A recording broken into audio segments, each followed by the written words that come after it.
ఏంటి పిలిచా ఏ పిలిచాలా ఉంటారా? అదేరా అయ్యప్పుడు అర్ధరాత్రులు బయటికి వెళ్తున్నాడంట. వాళ్ళ అమ్మ చెప్పింది.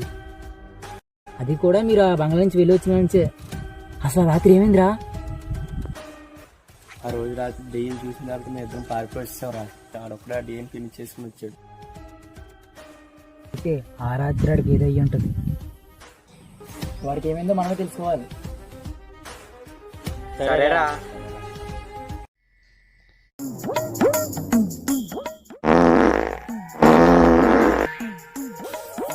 అంత హాయిగా ఉందిరా బాబు. పేలినట్టుందే గుండె పేలినట్టుందే.